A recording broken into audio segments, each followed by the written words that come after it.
Hey, welcome back to the show. I'm your host, Chase Chewning. In today's episode, I am rejoined rather, by the friend, the homie, Mr. Drew Manning, Mr. Fit to Fat to Fit. This time, Fit to Fat to 40. He is doing it again. He has gained over 60 pounds consciously of pure body fat to show himself and the world what it means to take that toll on your body, on your mental, emotional, spiritual well-being. There are so many things that go into weight gain, but he's doing it and documenting it and sharing with the world, and then reversing and then going on the health journey to lose the weight, to get back into shape. But again, it is more than just physical, and he's going to break down exactly why. And one of the things that Drew did to help with this weight gain goal, I'm sure you can imagine, is he ate a lot. He ate a lot of things that he probably wouldn't normally eat, his normal day-to-day diet. And one of those things I'm willing to bet is he probably pounded back some cereal. Well, you may not want to be like Drew. You may not want to consciously gain tens and tens and tens of pounds. But look, let's be honest, as adults especially, we got a little craving. And for me, I love cereal, and it takes me back when I was a kid. It takes me back to Saturday mornings. It takes me back to late night movie sleepovers. And now as an adult, I still want my cereal, but I don't want to have to worry about a lot of the additives and fillers and sugars and just empty calories that come with a lot of cereals. But I really don't also want to sacrifice flavor. And that's where today's sponsor over at Magic Spoon comes in. So Magic Spoon is offering some incredible lineup of flavors such as cocoa, fruity, frosted, and blueberry. But here's the kicker. You don't have to worry about all the things that are in most cereals. They have 0 grams of sugar, 11 grams of protein, and only 3 net grams of carbs in each serving.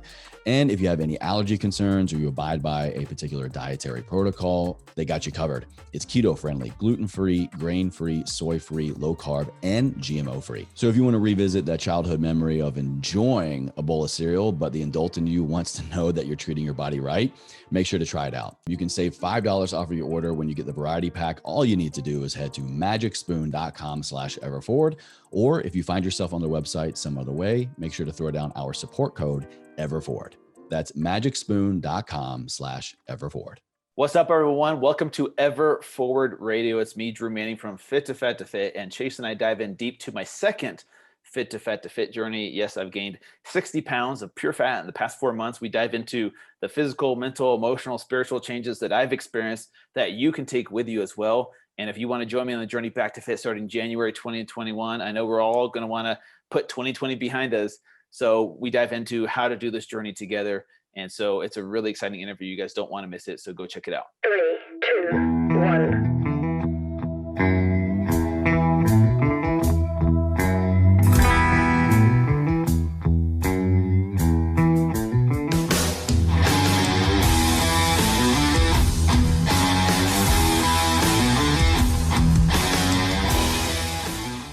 All right, Madman Drew Manning back on the Ever Forward Radio airwaves.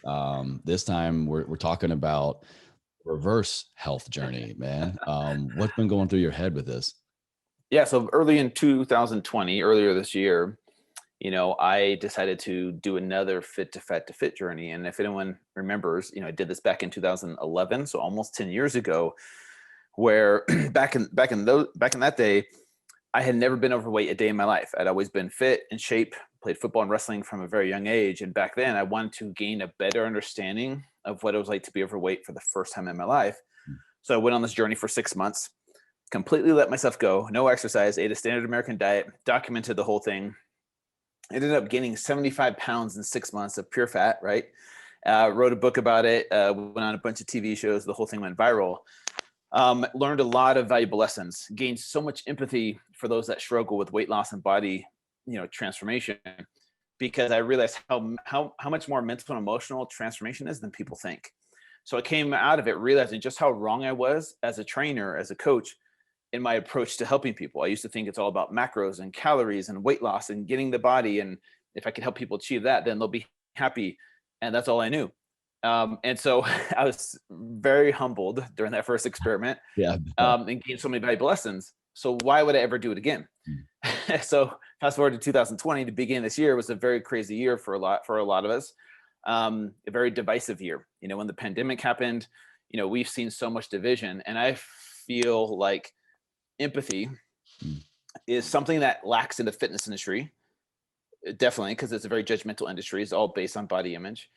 but this world lacks empathy as well. And I thought, man, I've been feeling this inkling to do this journey again, because back in 2011, not a lot of people saw it. Like, social media wasn't what it is today. Let's be honest. Like, there's Facebook Lives, there's Insta Stories, there's TikTok, there's all these other platforms now that people consume content. And back then, there just wasn't a lot of technology for people to see it as it was happening. So I was like, okay, maybe I should do this again as a 40-year-old. So I turned 40 a couple days ago, but I was Right, thinking, happy belated, by the way, man. I saw thank that. you. Yeah. Thank you so much. Yeah. So I turned 40 on December 27th, and I thought, why not do this again as a 40-year-old? Because people in that age group think, oh, my metabolism has slowed down, my hormones have changed, it's harder to lose weight. And yes, it might be. And that's what I wanted to inspire that demographic and say, hey, let's do this journey together. But the second main reason was to bring empathy to the industry that can be very judgmental. The fitness industry, like I said, it lacks empathy, in my opinion. People who are larger, who have more body fat, are judged as being lazy or less than, or their value is less than someone who's 5% body fat. And for me, I feel like if people can gain a better understanding like I did through my first experiment, I feel like doing it again a second time can really disrupt the industry and really shed a light on, look, I know that we think it's about eating less and working out and calories and macros, but what if, just what if, it's way more of a mental and emotional journey for people who struggle with weight loss. And maybe if we shed some light on that and have empathy for them instead of judging them, maybe they'll be more willing to listen to the influencers, the leaders in this industry. Because if we lead with empathy first, people feel more understood. And if people feel more understood, they feel more safe to go down that path and be vulnerable. But I feel like so many people, one of the quotes I love is, no one cares how much you know until they know how much you care. And I believe that a lot of people don't do the things they know they're supposed to do because they don't feel like they're cared about or understood, because we're so quick to judge. Like, you see someone who's overweight and you're like, oh, what's wrong with you? Why don't you just eat less and work out? Like, just do it. It's not that hard. I used to be that person until I did this. And so to sum it up, the main reason I'm doing it a second time is to bring empathy to this industry, but hopefully that'll carry over into empathy in other areas of our life. Because I feel like this is the world needs it now more than ever.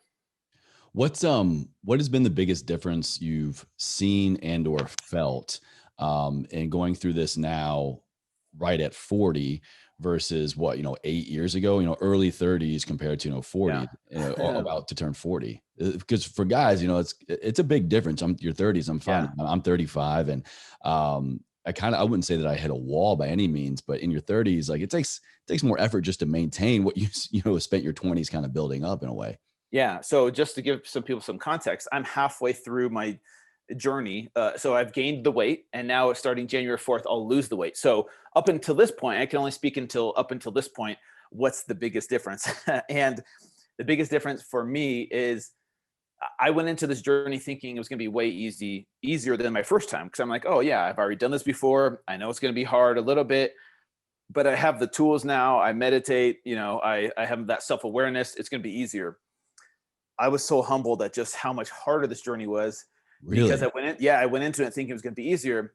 But I think the reason, I have that self-awareness, a little bit more emotional intelligence than I did back in the day, the highs, are really high in my life now compared to before, but the lows during this journey were really, really low. What do you mean? That's what the emotional lows. So, okay. So, when you are sleep deprived, your hormones shift and you're in survival mode constantly. So having brain fog, lethargy throughout the day doesn't make you the most effective parent or the most loving boyfriend or the best business owner, because you're constantly in survival mode, meaning you can't handle stress like you used to be able to before. And so seeing this physiological change in my body happen, even though I was aware of it, it's really powerful stuff, to the point where I really couldn't control my emotions. My emotions controlled me. And so when I would be down on myself or was going through hard times with my girlfriend, the lows were really, really low, versus back in the day, I didn't have the self-awareness yet. So I just feel like I was numb. I would just numb everything, to the point where the highs were never super high, but the lows were never low. And that was kind of how I went throughout my life back then. Now I'm like, okay, the downside that comes with self-awareness and emotional intelligence is feeling those emotions way more. And even though you're aware of them, they're more powerful, at least in my opinion. So that's what I mean by this journey being harder than the first one, because I'm in a different situation in my life. Yes, I am older. My girls are older. They're 9 and 11 now. I was married back then. This journey, I'm divorced. but I was in a relationship, and then I just went through a breakup like about 5 weeks ago or so. And so that was hell on top of feeling, like shit. Most of us gain So weight in breakups anyways, or yeah, maybe it contributed to your goal currently. I don't know. Not to make light yeah. of it, sorry, but No, it's all good. It's all good. I mean, so you're talking about a lot of different factors going on in your life. Just those periods of our life are different for most people, regardless if we're intentionally gaining weight or losing weight. Yes. But you kind of chose to go in this in a second time. So I've kind of a two-part question. How did you prepare yourself to decide I'm going to do this again? I'm going to inflict this kind of stress and trauma and really who knows what a second time. And how did you prepare those around you for this? Because like you were just describing, you weren't really yourself in a lot of ways. Like, how did you prepare your children? How did you prepare your family, your audience? Yeah, let me start with myself first. So I prepared myself, honestly, and this sounds a little bit weird, but 2 months before I started, I did a 100-mile run. And I attempted 100 miles in 24 hours. And I'm not a runner. I've never ran a marathon in my life, but I attempted this 100-mile run in June. And that honestly was a huge preparation for this journey. Even though it was a 24-hour window, that 24 hours is very similar, or there's a parallel between that and this 4 months of what I've been through Hmm. physically, mentally, emotionally. And I feel like that really prepared myself for these moments where I'm like, damn, this is really hard. I don't know if I can do this. I have to keep going. I'm almost there, but it hurts so bad. There's been so many parallels between that 100-mile run and this journey in different ways, of course, but it's a similar mindset where I'm like, okay, this is really hard. Yes, I would love to give up, but I know that I can't. I got to cross that finish line. So that was a preparation for me, to be honest with you, because it's very similar, a different kind of pain, but a very similar pain in my mind. How I prepared my daughters and my girlfriend at the time, honestly, luckily my girlfriend, she is and was good friends with my ex-wife, Mm. and so I sat down with all of us, and we sat down, and my Be ex-wife like a support system started. yeah, I said, hey, I had my ex-wife explain to my girlfriend at the time, like, hey, here's what to expect. Here's what changes I noticed. Here's what Drew did. Here's how I got through it. And then also with my girls, we all sat down with them and said, hey, look, like, here's what's going to be happening with daddy. Here's what he's going to be eating. Here's what he's going to be experiencing. And just because he's eating this food doesn't mean you get to eat that food. And also we didn't want to make it about weight for my girls. Like, oh, daddy's getting fat. We wanted to make it about daddy's eating this food and he's becoming unhealthier, which is why he's probably grumpier, he's moodier, he's not Wow. sleeping well through the night. Great catch. That's amazing. Yeah, Yeah. because I don't want to make it about weight for my girls. I want to make it about health Yeah. and losing that strength, losing that, hey, I'm not as strong as I used to be. I can't hold you guys, for as long or play with you guys. And so we really Daddy's getting prepared winded, them. not quicker. Yeah, exactly. And so that's kind of what we did going into this journey, was really sit down as a family unit, if you will, and really talk about this. And also reminding my girls that, look, when daddy starts eating healthy again, and yeah, he's going to lose weight, but more importantly, his brain's going to feel healthier, his stomach's going to feel better, his digestion's going to be better, he's going to be sleeping through the night. And this is why it's important to eat healthy food. Majority of the time, I did give him treats. I'm not gonna lie, I did give him treats because I became lazier. But honestly, Mm. that's kind of what we did going into this. But no matter how well you prepare, there, it's this journey is a lot harder than people think it is, for sure. Oh, I can only imagine. And you kind of bring up a unique point there that I didn't quite think about going into this interview of Yeah, a correlation between parents that are overweight. I'll even say, severely overweight. I mean, you put on yeah, what, 40 pounds? 60, 60. Okay. So 62. 62 pounds overweight. The Yeah, correlation and or causation of does being severely overweight, even obese, make you what's the best way to say this, less able to parent? Are you actually able to keep the children's health and well-being and the family's safety and all this stuff in mind, their mental health, emotional health?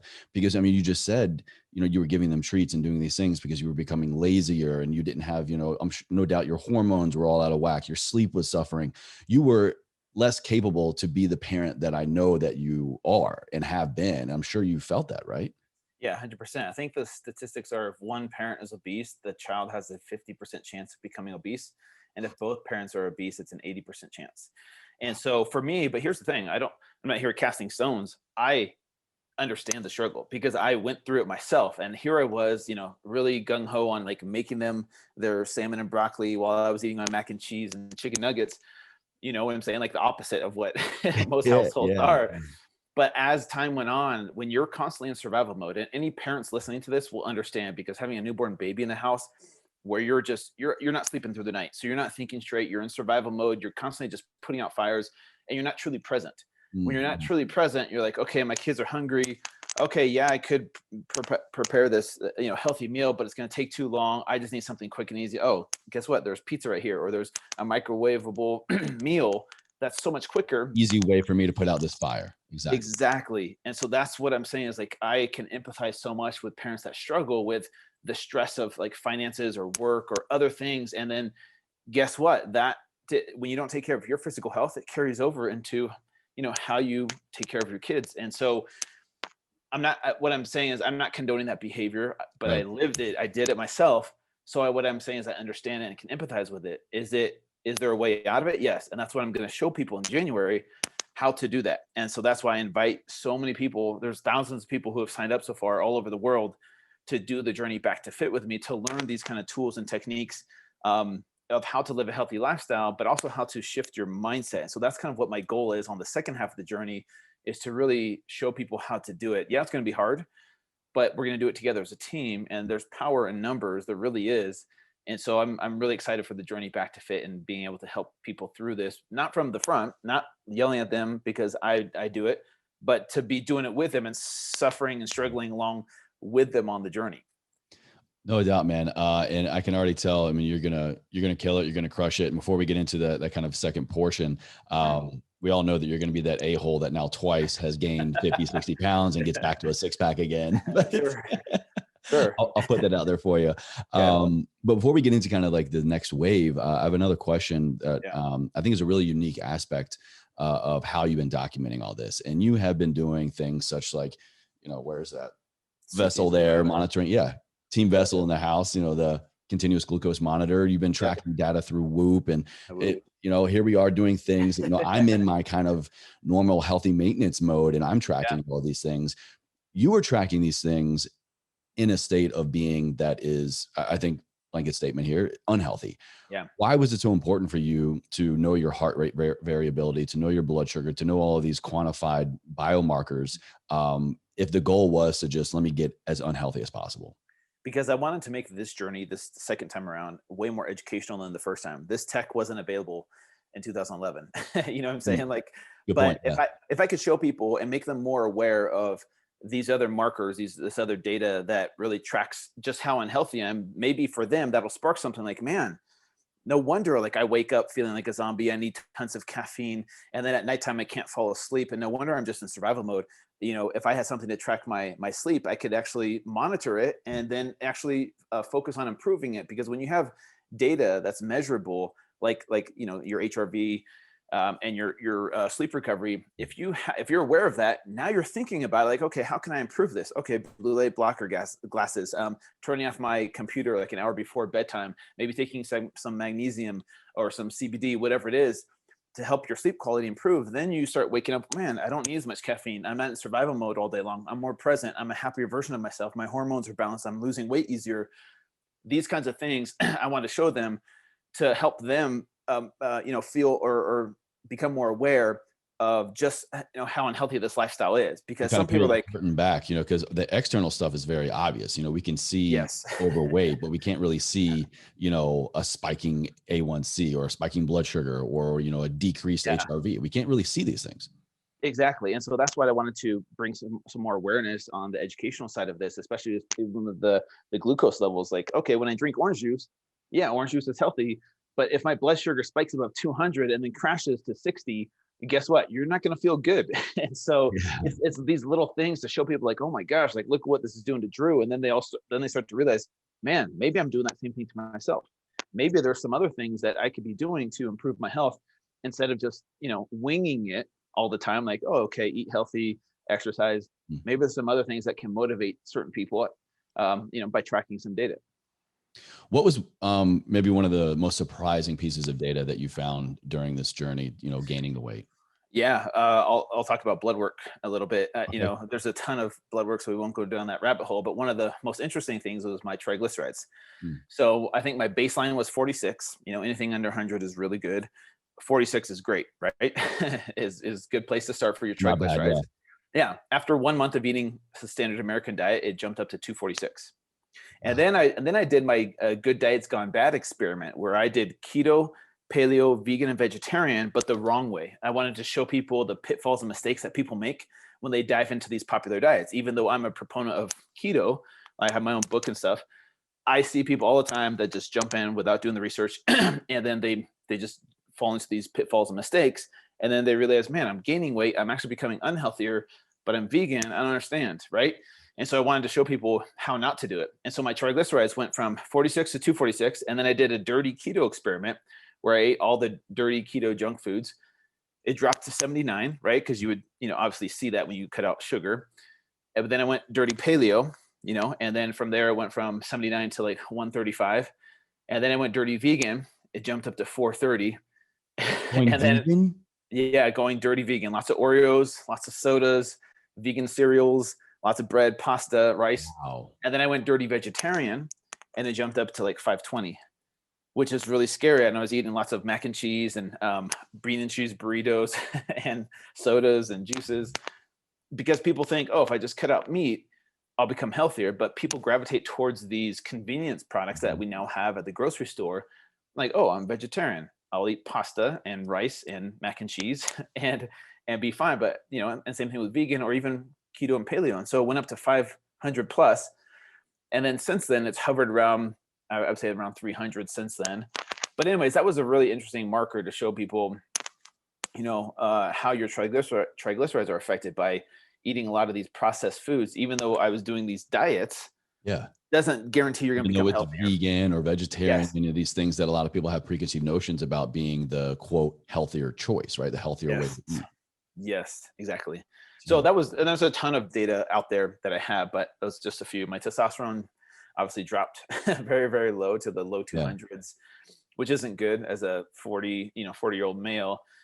That's why I was super emotional. I cried a ton during my journey. My estrogen levels are, elevated, and my cortisol's through the roof. And so, yeah, that's the thing I want to make people aware of. Like, hey, when you eat unhealthy food and you don't exercise and you don't sleep, it makes you gain fat, but there's so much more that it does. And that's why I wanted to show people to see exactly how I changed throughout this journey, physically, mentally, emotionally, spiritually, sexually, all these areas that people don't really think about.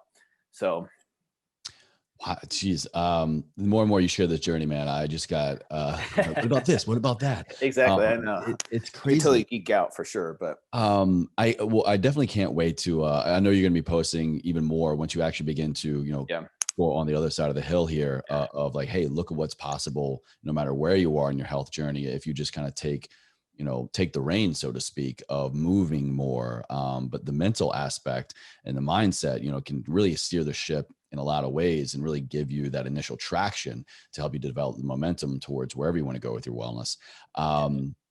One question I have is, did you attempt to make any of this better? Or, did you, because you know so much about your body, but you've been in this industry for so many years that, like, hey, if I'm feeling some kind of way, I can, take a walk, or I can meditate, or I can, you mentioned like CBD or a supplement or yeah. pop some magnesium or, whatever. Did you allow yourself any of those vices, any of those kind of little hacks to just endure it Really better? good question. Yes, I did in small ways. I stopped taking all my supplements, but Mm, there were some times when I was like, okay, 3 nights of like recovery in the red where I'm just feeling like, okay, dude, I feel delirious almost. I took some magnesium and CBD, maybe okay. even sometimes some THC because I'm like, I need sleep, right? Because I'm doing this as an experiment, but I also don't want to die. Yeah. and Yeah. and I did meditate some days, but here's the thing. Like, I'm a huge believer in meditation. I'm a huge believer in like these tools to help people, on the mental and emotional side. I kind of compare it to, having your house on fire, Mm, and meditation is like one bucket of water. And then gratitude journal is like one bucket of water. Yeah, it helps, but does it put the fire out completely? No. And so this kind of lifestyle that I was living it was, even for me, really powerful. And that's what I wanted to show people is like, yeah, you could be doing meditation, you could be doing walking and listening to podcasts and books. That stuff helps. But if you can't put the fire out with these little things, don't expect those things to save you. Don't expect those things to be like, oh, well, I don't eat healthy or exercise, but I meditate. Don't expect that to just make your life better, because it's not. It can help for sure. It can improve it. But for me, I was like, man, I have these tools. I know what to do and I'm doing them, yet I'm still feeling like when your hormones change, that's powerful. That's more powerful, I think, than people think. And you kind of lose yourself a little bit. I will say that you kind of lose yourself a little bit when you don't take care of all these other areas of your life. So anyways, that was kind of eye-opening for me. Did any of it work? Because we have all these little biohacks and supplements and things that we can take, but I'm speaking personally here, I guess. I take them in a state of being that my body more or less is good. I have room for improvement for sure, but I'm in a pretty good homeostasis, I'll say. And so when I take a supplement, when I take a nootropic, when I go into the IR sauna, when I, meditate, when I journal, CBD, THC, all these things, I feel like it actually has the positive health benefit I'm after. Did it work for you? Did any of that stick, or did you just kind of go back to vices because hey, in the past I've done this and it yields a positive result? Yeah, no, 100%. Some of the stuff like taking the CBD at nighttime with some magnesium definitely helped with my sleep quality a little bit.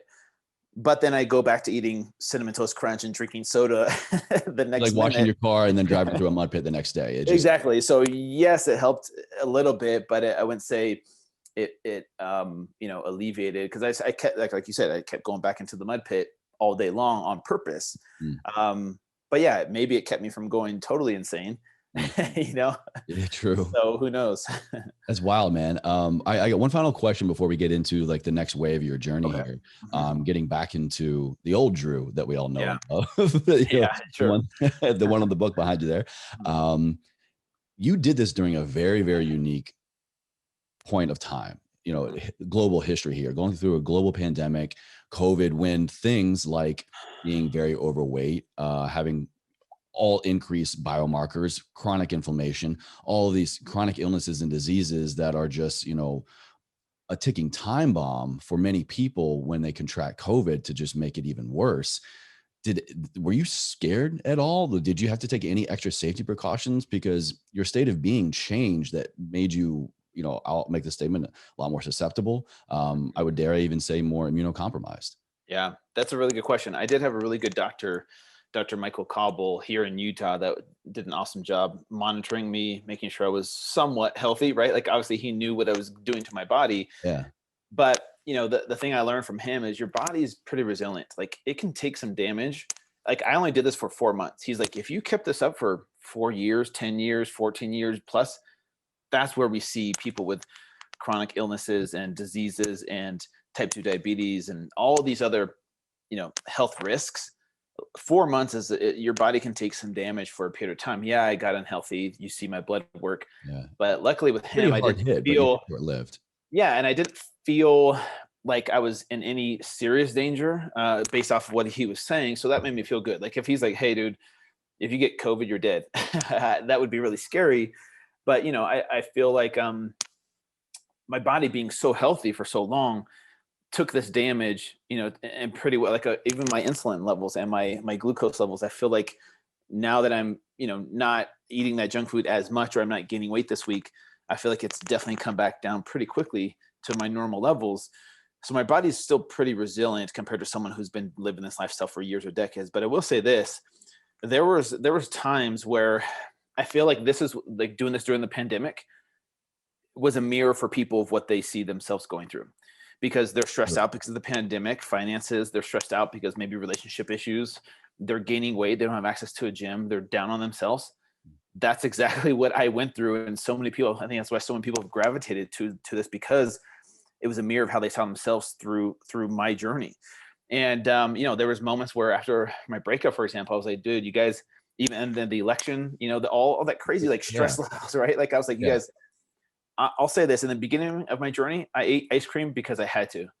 Now it's getting to the point where I'm like, I see why people emotionally eat and why they get attached to things like ice cream or wine or chocolate, because that little dopamine hit, just that little moment of reprieve from that pain, the stress that you're feeling, makes all the difference. I'm not condoning the behavior, but I'm like, And it may man, be I the only positive that understand. they get, you know, and Yeah, that may be I all you was, have going for you. I was like, I understand that so much now on a deeper level. And yeah, not everyone gravitates towards drugs to do that. Food is a drug, but it's legal. It's, accepted by society as somewhat normal. And I'm like, man, I understand that. And I even found myself doing that, where I was like, this does feel good. I'm going to keep eating it because it temporarily relieves that pain. And so that's why I am a little bit nervous and scared about the journey back to fit. That's probably a good transition for us. Yeah. But Yeah. I'm nervous because I've trained my brain to become lazy in those moments and gravitate towards the path of least resistance. And now that I'm not going to have those vices, it's going to suck. It's going to be hard. And I'm going to go through that. And everyone else that's going to do this journey with me is going to go through that as well. And we're going to do this together. And that's what I'm saying. There's power in numbers. And me, who's the quote unquote leader in this situation, I'll be leading from behind. I'll be like, yeah, this does suck, you guys. Yes, I want that ice cream, but hey, I know you're going to do it, so I'm going to do it too. Let's keep each other accountable. How are you going about the next wave? The same? Yeah. How are you going about it differently compared to last time? Very differently. After 10 years of like growing and research and upgrading my knowledge and understanding my body so much more, and having more tools that available to me, it's going to be definitely way different than I did it back in the day. The journey back to fit will be the same amount of time as I gain the weight, right? So allow myself the same amount of time implementing these things that I've talked about, like meditation, positive affirmations, gratitude list, making my bed, taking a cold shower every day. From the first time. Yeah, I didn't have any of those tools before. Let's see what else. Walking and stretching every day. And then my workouts are about 20 to 45 minutes long on average, 5 days a week. So it's not anything extreme that I'm doing. It's a very sustainable lifestyle. And then Saturdays and Sundays are more active recovery days, like playing with your kids or going for a hike or biking, whatever you want to do. And then people can follow along through an app and be part of this community and ask questions. And me and my team of coaches will help answer people's questions, and they can have access to the same program that I'll be doing. But on top of that, learning these tools these hacks, these biohacks that I just mentioned, to help people become more fulfilled and to do that, achieve that mindset shift to where their focus isn't about the results. Their focus is falling in love with the process because they're worth it. Because it feels good to treat your body kindly by taking care of your physical health. And that carries over into that carries over into your mental, emotional, spiritual, sexual health, maybe even financial health and other areas of your life, and helping people connect those dots. And so that's what this journey is about. It's not just about losing fat. And so that's kind of what I'm on a mission to do on the second half of the journey. Do you think your body will respond similarly? It sounds like you've got some new tricks up your sleeve and you've learned a lot and you've added some tools to your toolbox, so to speak, but just the years difference, maybe metabolic difference, just environmental, all these things. Do you think you're going to be successful? That's a really good question. And the honest answer is I don't know. And that's what makes this journey really interesting, is like, I'm rolling the dice here. I don't know if I'll get back to 8% body fat. But for me, that's not the most important thing. Like, yes, if I do, that's cool. But if I don't, that's also cool, because the journey continues. Like, the journey doesn't stop after the 4 months. It's always tweaking and learning and upgrading. And I really don't know, my body being 40 years old, if it will respond like it did back when I was 31. And that's what's so cool about this whole journey, is it's an adventure. And if we could look at it that way, instead of like, oh, I have to exercise, I have to work out, I have to meditate, then of course you're gonna hate it after a month and you're gonna go back to your old ways. But if we shift our perception of it and realize that it doesn't have to suck, it doesn't have to be a chore, it actually is an awesome journey to be on, and you're not alone in this journey, and you can shift that perception of what success looks like. Then I feel like then it becomes more of a healthy lifestyle change, where it sticks with you over the years, and you're constantly wanting to upgrade and find things that work better for you and improve upon that. And like, okay, this didn't work. Maybe I'll try this biohack. Maybe I'll try CBD for the first time, or maybe I'll try cryotherapy, or maybe there's all these tools available now. My hope is that people will be more open to trying new things. It sounds like, Drew, the goal this second round is to help yourself, but to also help others fall in love with the process of creating a healthy lifestyle that works for you, versus just trying to reach and cross some finish line. Yes, that's exactly what I'm trying to do. Like ever since I started this journey, Fit2Fat2Forty, back in August, my hope was to bring people on. Yeah, they see the amazing body transformations that I post every week, and that's very eye-catching.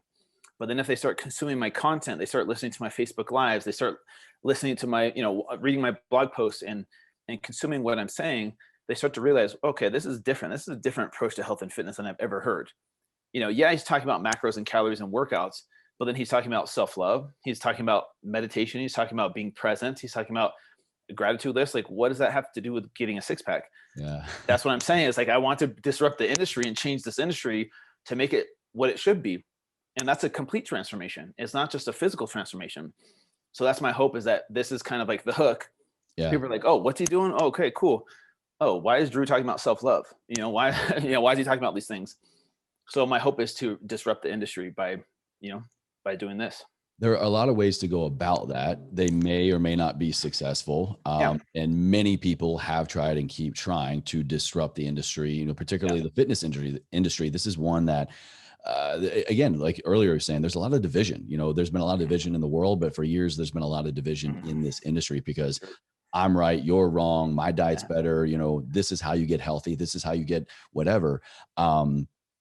Did it take, or I guess my question here is, in order for you to be successful in that goal and to really make the biggest impact that you're after, did you feel like this grand gesture, this outlandish kind of, risk, really health risk, was necessary in order to really grab people's attention? Like, why such this outlandish kind of gesture in order to get to that versus just, another way?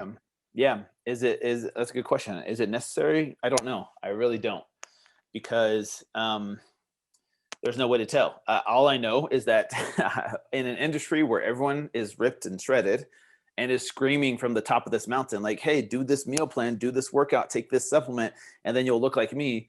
And people are like, oh yeah, I want to look like that, but they can't quite figure out how to get there and stay there, right? Most people. This is something where instead of yelling at people from the top of what to do, for the first time, that person comes down off the top and is like, hey, what are the real struggles? Like, really listening to understand people instead of listening to judge and correct and respond.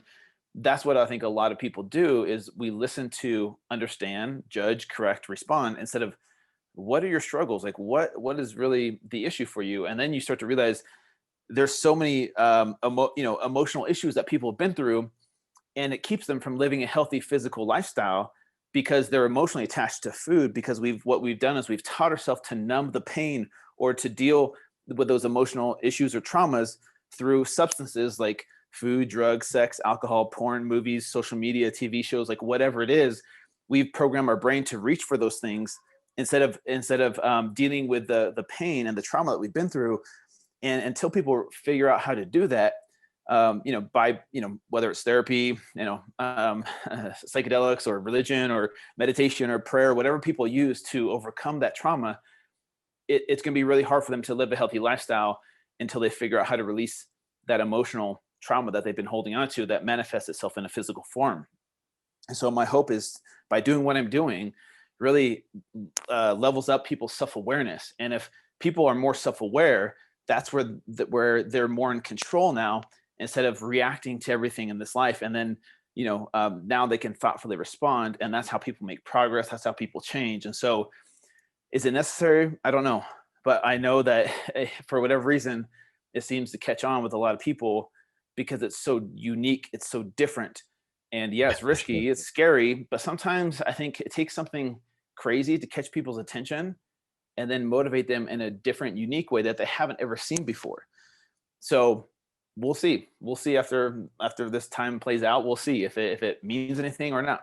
Well, I got to say, maybe you're just the only person that I've heard doing it, but I think you're the only person crazy enough to do this twice for sure, man. Do you think, is there going to be a Fit2Fat2Forty, or is it too late? Good question. I said I would never do it again, so I won't say I'll never do it again, but I just, for right now, for the record, I don't foresee myself doing it ever again because, oh man, this time was brutal. And when I'm 50, I don't know where I'll be at mentally, emotionally, spiritually with everything in my life. So I can't say for sure, but I'll also say, never say never. Yeah. One kind of, I guess getting towards the end here, get one semi-final question. You have gone into this really with a plan. And a lot of people, they're starting out where you are now. They're starting out in an unhealthy state of being, an unhealthy state of mind, and interpret that how you will. Maybe, you feel like you're overweight, or you actually have biomarkers that need to change. I'm not trying to make a blanket statement here and define what unhealthy is for a lot of people, but Sure. you want change, and you want to start working out. You want to start eating better. You want to start, consuming content that's going to fuel your mind and your soul. What would you tell someone in that state of mind? How would you get them mentally prepared? How are you kind of mentally preparing? And I know you've kind of talked about this stuff specifically, but now I want to direct and speak to that person that didn't choose to become unhealthy. Maybe it's just nature and nurture. How can they really step off in the right direction? It's a really good question. I'll answer it in two different ways. One is, the things that I'm listing in my journey, like this preparation week, making your bed, taking a cold shower, meditating, like people are disconnected from okay, how does that help me lose weight? The trick is to train your brain to become comfortable with being uncomfortable. And if you could train your brain in little ways to become comfortable in the uncomfortableness of these little things that I'm talking about, then that carries over into being uncomfortable exercising, and being comfortable with exercising because that's uncomfortable, and then being comfortable with feeling hungry a little bit or eating real food instead of processed food. Being comfortable with that uncomfortability of those things, is the way that some people can eventually make progress, but they see it like as an all or nothing. Like, okay, I'm all in, no sugar, no alcohol for the rest of my life, and exercising every day.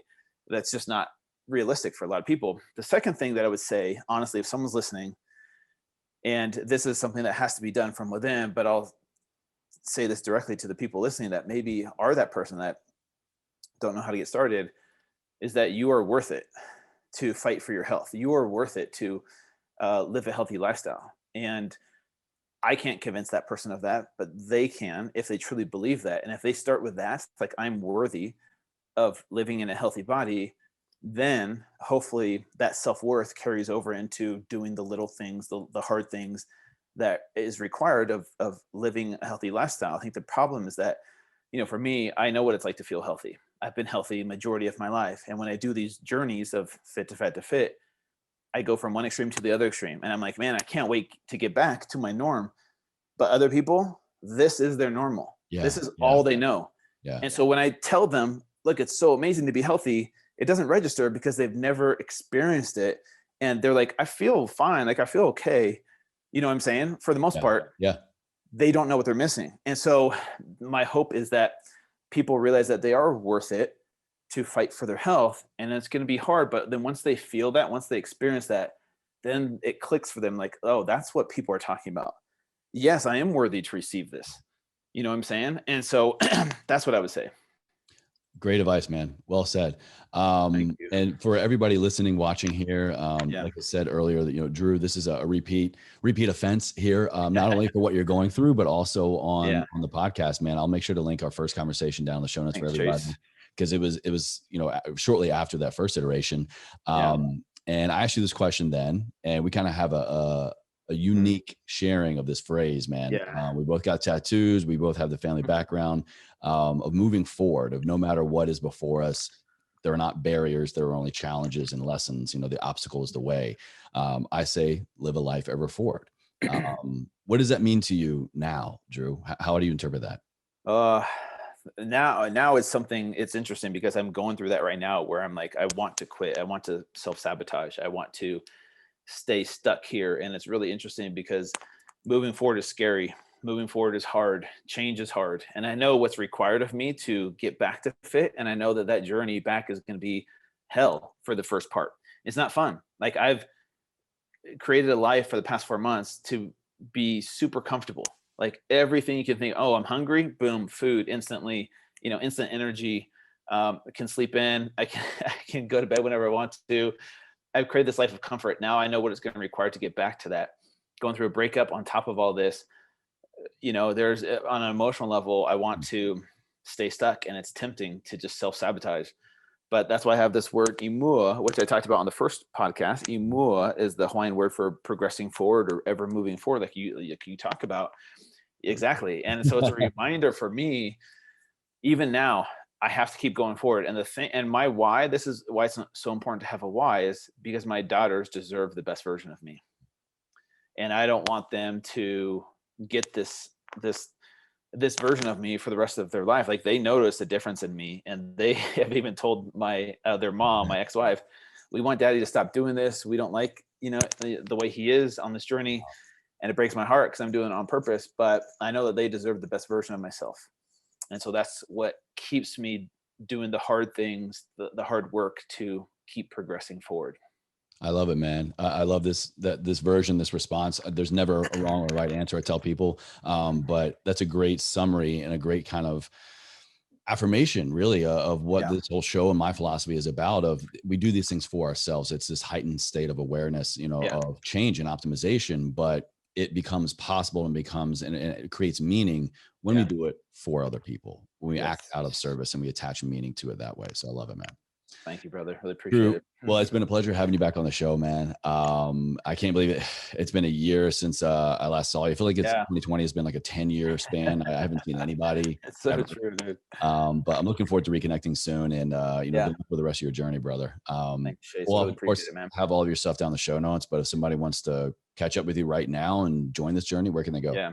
Yeah. So Fit2Fat2Fit.com/back-to-fit, and all the twos in there are number twos. So fit number 2, fat number 2, fit.com. You can put that in the show notes, and then my social media is all Fit2Fat2Fit with the number 2. Easy.